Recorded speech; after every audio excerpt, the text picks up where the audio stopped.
Hey, howdy there, folks, and, well, here we are. That's kind of exciting.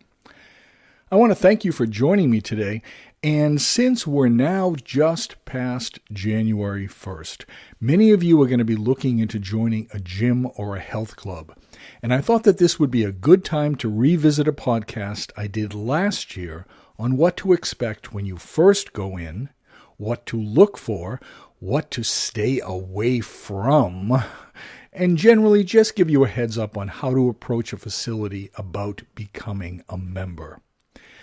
To me, joining a gym is like going out to check out used cars. The pressure is intense, and there can be this little dancing game sometimes between you and the salesperson or manager, or even if it's just a desk worker, as they give you a tour and they go over the pricing options. It isn't fun. It's not the least bit fun.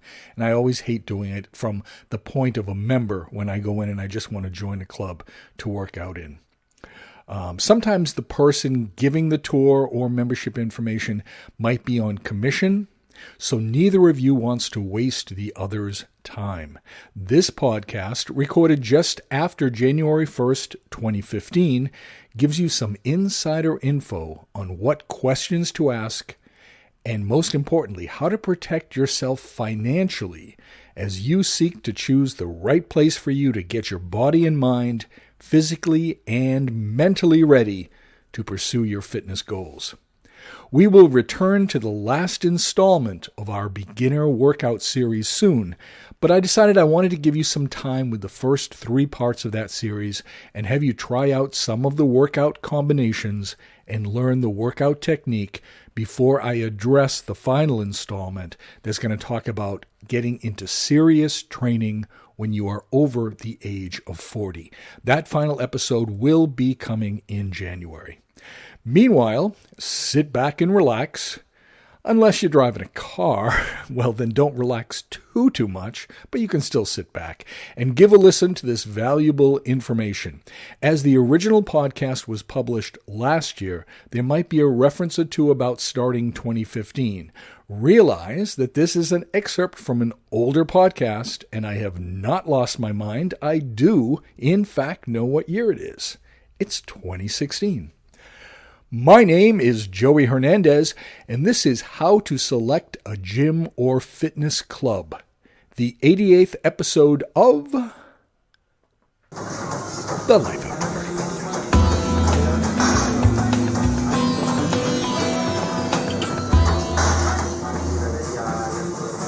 30. All right, so I wanted to talk about this topic because this past week and going into next week is the busiest time for gyms and health clubs and personal trainers of the entire year. And gyms often will survive based on what they can do the month of January, because those are the New Year's resolution people. And as we go into this discussion, I want you to know that I always try to be as honest with you as I possibly can. And sometimes that has upset some of the gym and personal training professionals, and I've heard some negative feedback because I give out information that I guess are supposed to be industry secrets or just not really talked about. You have to realize that the gym business and the personal training business are sales positions. And in order for us to survive, we need to sell ourselves, our business, to you folks as clients. And there are some deceptive practices done. I'll even say, there's many gyms and certainly many personal trainers that are very above board in what they do. They don't have deceptive practices, but they do have skilled sales techniques. And if you've ever gone in to buy a car, I think you probably know what that sales kind of push and pull back and forth to try to get the most money out of you can be like. And that's really the case of what you're going to run into in the month of January. So many people go into the gym because they make New Year's resolutions. And I've told you, for the first time in many years, I've actually used the January 1st date to set myself up for some changes that I'm doing. So I'd always been against the New Year's resolution thing just because it just sets you up for failure in a lot of ways, and it messes with your mind a lot to do that. But people are going to do it. A lot of people do it, and that is how gyms and health clubs survive. Gyms and health clubs are based on you going in and signing up for long-term memberships, knowing that you will not be going on a regular basis and using that membership. When you see advertised all of these specials that you'll see on TV, where they might say, no money down, $99 a year, $10 a month, all of these different things, those are based on people signing up and not going to the facility. Because if they had everyone that signed up actually go to the gym every day or several times a week, they couldn't fit everybody into the facility. It just doesn't work that way. So it's based on you signing up and not using your membership. And you might think that's kind of weird. Like, why would somebody sign up and not use the gym once you've paid for it? The reason, or at least one of the better reasons of that, is because even if you are paying for a membership and you are not using it, you think in your mind, well, I'm going to keep that money going. I'm going to keep that membership going because sooner or later I'm going to say, hey, I'm not going to waste the money. I'm going to start going to the gym. So they leave it in place, believing that by having the time ticking away, that they are going to get the enthusiasm, that they are going to get that push to go to the gym and utilize it. But because of the low prices, because it might be $10 a month, because it might be $99 a year, it's real easy to say, I'm not really wasting that much money. I'll just go soon, or I'll go next week, or I'll go next month, or I'll go starting when the good weather comes. And it just keeps getting pushed off and off and off. So to be a wise consumer as you're going into a gym and health club, I'm going to outline some things that I want you to look for and some things to be careful about. But the first thing you really have to get in your mind is that they are there to sell you a membership thinking that you are not going to use that membership. And knowing that is going to keep you keen and alert for watching out for things that they're going to try to hook you with. So let's go over a little bit of some of the things I want you to be very careful of when you go to select a gym or a health club. Okay, so let's say you have selected a gym that you are going to go look at and potentially join. The very first thing I want you to think of in your mind is that when you go to look at this gym this first time, you are not going to sign up for it. That's really important because they are going to rely on giving you a dazzling tour of the gym and really try to sell you right away, try to get that immediate sale to you on joining the gym. So when you go in, they're going to probably try to ask you some questions about what you're looking for, but they're really not interested in what you're looking for. They're looking to get some information from you that's going to help sell the membership to you. So as you go in, it's really important to have the mindset that no matter what they say, no matter how good they say that today I can offer you this and it's only good for today, if they say that kind of thing, they're full of crap. Nothing is ever just for today in the gym business, okay? So going in, realize that they're going to try to pressure you and use that first day only as a day to tour the gym. Now, you might get a little resistance on saying to someone that you want a tour. And the reason that they may be a little unwilling to do it is January is a very busy time for them. And the memberships just kind of get dumped in their laps very easily. It's real easy to get people to sign up in January. So they don't spend a lot of time taking people on tours of the gym. They don't have to. They do have to the rest of the year to try to show you things. but they can give you a very brief little tour of the gym real quick, and a lot of people will sign up based on what they see that quickly. And I don't want you to do that. Go in with the mindset that no matter how good of a deal they're going to tell you they're going to give you, you're not going to do it that day. Trust me, you'll get the same deal another day. So when you go in, it's also helpful, and I'm going to say this honestly to you, and I want you to use your own judgment on this, but from the point of a salesperson, if you go in and say that you are looking for a membership for yourself, that salesperson is immediately going to calculate in their minds, okay, how much can we get out of this person a month? How much can we get out of this person a year? But if you go in and say you are just going to look at the gym because maybe you can say you have a few friends, or you have a family, your spouse and your teenage children that you might have join the gym with you, they are going to be much more interested in you as an individual to show you the best things, because they think they're not only getting you in the membership, but they're going to get some friends or some family members too, and they're going to be able to upsell you to a higher package.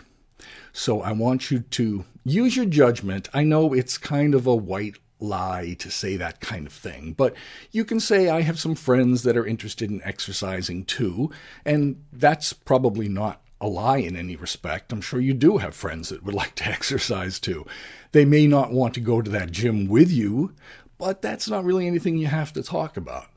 But if you make it sound like the membership is going to be more than just for yourself, you are going to get much better personal attention, and you're going to be able to see a lot more and have more time spent answering your questions.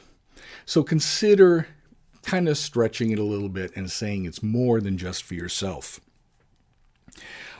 Also, another thing is, if they do try to hit you on a membership right away, you can say something like, oh, I don't have my credit card with me today.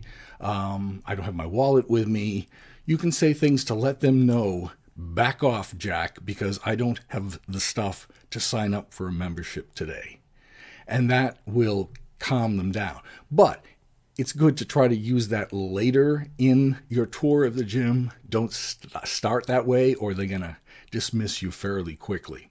So these are little game rules here of how to get the best attention when you do go into the gym, because you want to be able to have your questions answered. You want to be able to see what the gym is like for your personal use compared to just a general use that they will talk about for the average client that goes in there. Second thing that is super important, and super important, is when you go in to check out a gym and to tour a gym, go in at the time of day when you will be going in to work out. And the reason that's important is if you have a lunch hour on a Monday and you decide that you're going to go in there and check out the gym during your lunch hour because it's convenient, you're going to see a gym that is fairly empty, because a lot of people work 9 to 5. A lot of people probably don't have their lunch time available to go to a gym, so that you're going to see a gym that's fairly empty, and you're going to imagine that that's the way the gym is always going to be. The fact of the matter is, if you went in Monday night after work and you got in, say, about 6 o'clock or 6:30, you're going to see what the gym is really like. That is the really busy prime time of a gym. There are 2 prime times that go daily. There's the early morning crowd, which is not that big, but they're very consistent. If your gym opens at 5:30 or 6 o'clock in the morning, those people are waiting outside the door 15 minutes ahead of time with their coffee, with their clothes, ready to go, and they're just tapping their feet, waiting for the guy to come and open the door and open the gym. I did it in many years.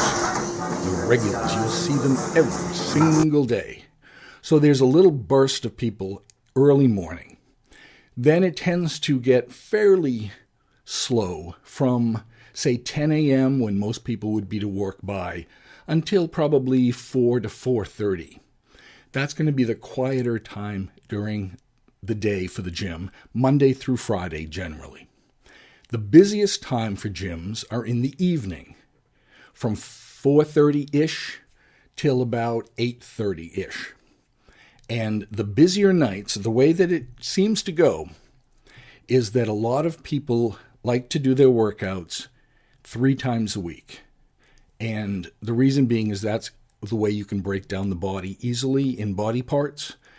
And if you refer back to some older podcasts I did about how to structure your workouts, you'll understand a little bit more about that 3 times a week thing. So if you're aiming to do 3 times a week, a lot of people will say, all right, I want to do 3 times a week, but I don't want it to interfere with my weekend, because that's my fun time. That I sleep late, I spend time with my family, I do other activities. I don't want to be going to the gym. So they'll say, I'll go Monday, Wednesday, and Friday after work. That's the basic mindset of people. And what will happen is you'll get the majority of people will go on Monday. They'll be there. Wednesday, there'll be a little less people, but still, a lot of the Monday people will hang in for Wednesday.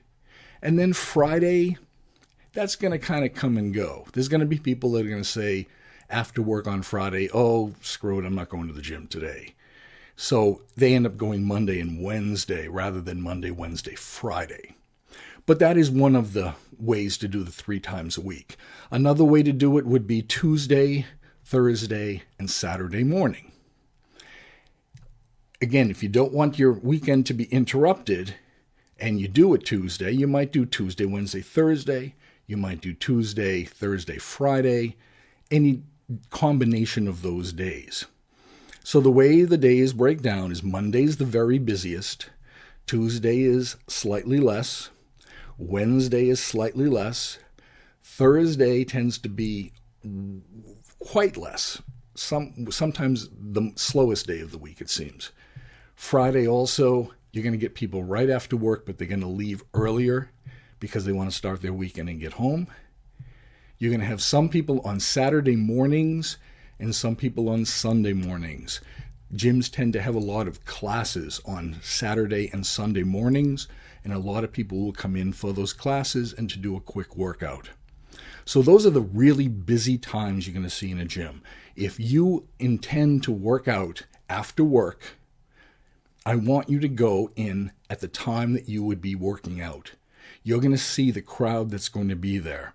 Now, if you go in right now in January, you're going to see a larger crowd than what you would see on a Monday in the middle of May. Gyms tend to get really busy and then fall off. And the way the cycle seems to go is it's super busy from the 2nd week of January to about the 3rd week of February. By the 3rd week of February, all the New Year's resolutions that are going to fall apart tend to cave in by then. Then it's quiet from the end of February through March till about the middle to end of April. By then, the good weather is just starting to happen. A few flowers, leaves are starting to get a little green. People start thinking, oh my God, Memorial Day is only a few weeks away. We're going to be going on vacation. I better get in shape. So everyone will start flooding the gyms right around that time until just after Memorial Day. Those are the people trying to get in shape really quickly before the sun and the vacations hit. Then after Memorial Day, we're technically into the calendar summer. I mean, that's really the way it works. Memorial Day to Labor Day tends to be the summer season. So right after Memorial Day, people are going to start going on vacations. And that's probably the slowest time that a gym will have. June, July, August. You can go in there most days and even most nights, and you're not going to have many people in there. Or certainly at least half of what you would normally have in there. So it's much easier to work out. You have to decide yourself whether or not, okay, now it's summer season, now I want a vacation. But if you can work through that time and still get yourself to the gym, that is some of the best workouts that you can get. Gyms have air conditioning. They are less empty. You can get to more equipment. You can get training at a better rate. Classes are emptier. There's a lot of things you can do through the summer if you can get yourself in there. And then again, come fall, in September, right after Labor Day, you get people that, again, want to buckle down a little bit and try to get in shape for the holidays. But you also get a lot of students that go back to school, and now they will start going to the gym in September. So that's kind of the cycle it all works through. And that's the way it's been every single year for over 30 years that I've been doing this. So right now, when you go into the gym, you are going to see the most people that you are going to see the entire year.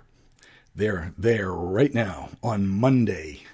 2 days from now, they are in there, especially in the night. So do check it out during the time you would want to work out so that you can judge how many people are in the gym. And when you go on a tour, make sure that they're not only showing you the equipment and the classes and the cardiovascular area, but make sure they show you the locker room. And when you go into a locker room, I want you to pay attention to how many lockers are there. Let your eyes sweep the lockers and see how many locks are on the locker.